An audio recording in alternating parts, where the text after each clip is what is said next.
Hey Bob, it's great to see you. Yeah, likewise, great to be here. And Cisco has had a fantastic MWC with a slew of announcements, too many to really go through point by point, but many announcements around 5G, which is obviously your area of expertise.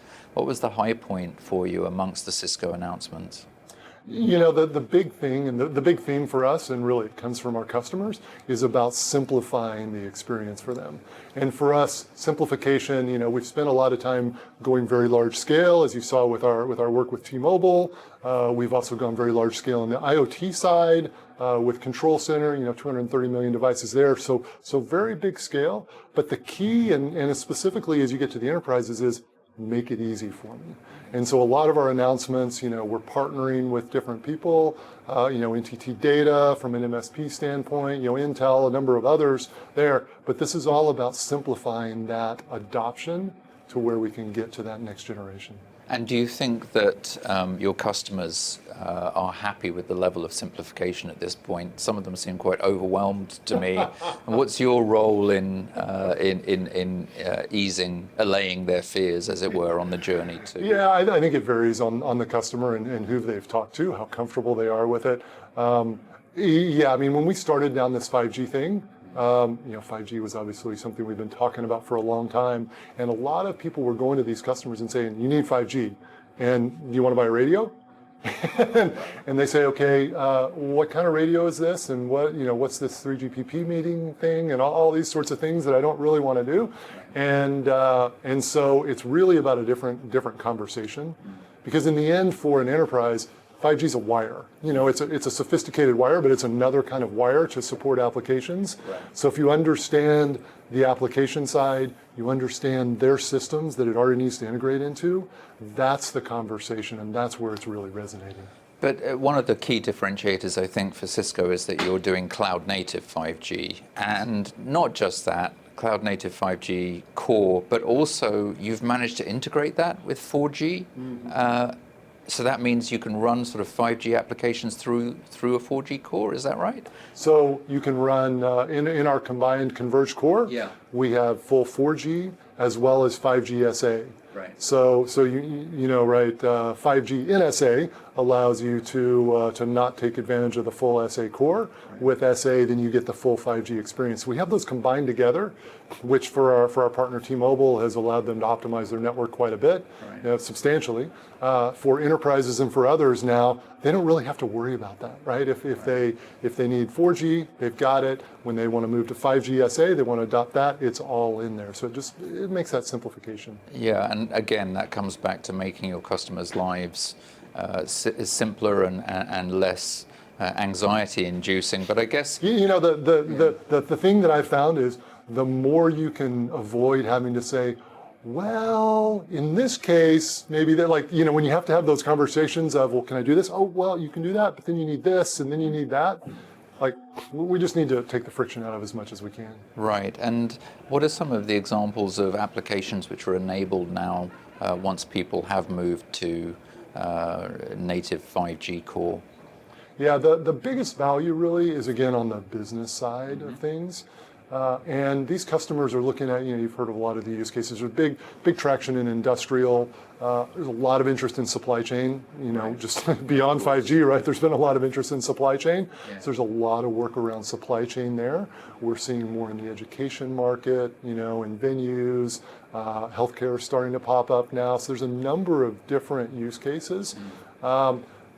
But the key is, if you have to build a completely foreign network to support this application, then that's a bar that's up here. Mm. If I can just add it as an augmentation onto my existing network, and hey, like I can access this licensed spectrum, right, and for this use case, and it still works with my Wi-Fi and everything else, then they can kind of breathe a sigh of relief and go, okay, maybe this isn't quite so difficult for me to adopt. Right. And I think that's where we're starting to see the traction, and I think that's where we actually see the growth in this.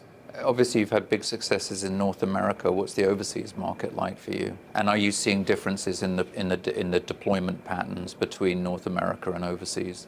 Yeah, the biggest markets are really So North America, as you said, U.S. with the CBRS spectrum, Western Europe has gotten out there, Germany, UK, France, markets like that have gotten out there as well in allocated spectrum. And then over in Asia, Japan, Korea, and some of the other markets are the early adopters. So it tends to be, the best traction tends to be where private spectrum has been allocated. Certainly there's an option where operators can allocate spectrum as well, and we do see some of that, but it's a little bit trickier for the operator and for everybody. Right. And so those are the markets that are taking off more, and we're seeing some good traction. Just on IoT, obviously you've scaled up the Cisco's IoT capabilities to the point where you can handle sort of millions of devices in a small space. Is it sort of conceitful, or is there really an application for that kind of scale at the moment that you can think of, other than tracking the people at MWC here, where it seems like there are millions of them in a small space? But yeah. Yeah, we're back up to a decent level of attendance now. Yeah, impractical. That's right. Yeah, exactly. Yeah. Yeah. So there's wide area IoT. And then there's sort of private IoT. On the wide area, obviously, like I said, we have 230 million devices, everything from connected cars to smart meters, all of that, all in our platform. There's, thousands, tens of thousands of enterprises that are actually on that platform. Indoors, we are seeing higher density for asset tracking. And as we get higher precision location indoors, then you see that application actually taking off more. And so it's everything from that to AGVs to, different types of machinery. I think it's going to be interesting too, sort of this transition from applications or devices that are on a private network and then moving out to the public network as well, because things don't stay static in a supply chain environment or in an environment like that. Right, another management challenge, but it seems like you're all over it. Actually, I mean, this has been a hugely important show for Cisco, and I felt like your 5G announcements really sucked the oxygen out of the room in a good way yesterday. Thank you. It was great to see Cisco taking such a strong position. Is Cisco really now a 5G company? Is that what you're going to be known for moving forward? We are a 5G company. Yeah.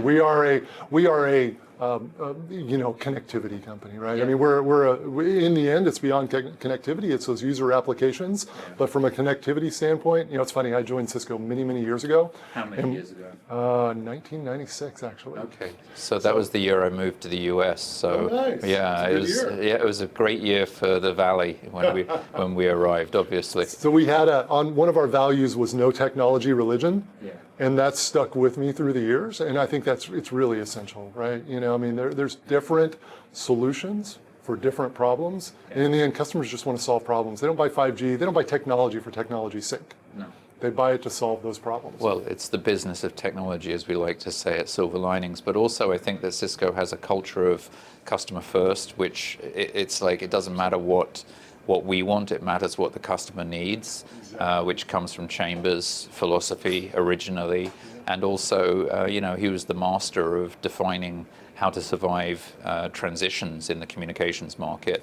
Right now, we're in the biggest, I think, transition ever, not just to cloud, but also, with cloud over 5G and cloud native 5G. So, Cisco seems to be incredibly well placed, given its history, to help people with that transition. I'm excited to see where you go with this. Yeah, I appreciate that. It's a fun journey, and we were talking a little bit earlier, but I think we as human beings, we sort of develop mental models around what a cellular network should look like, what a LAN network looks like, all of that. And what we're seeing is not just a change in technology, but a change in sort of that mental model and the way we view the world, the way these are going to be delivered. And I think your sweet spot around cloud and what bringing things to the cloud means, besides just, hey, we're going to lift and shift applications. Right. It's actually a completely new operations model, new way of really thinking about things.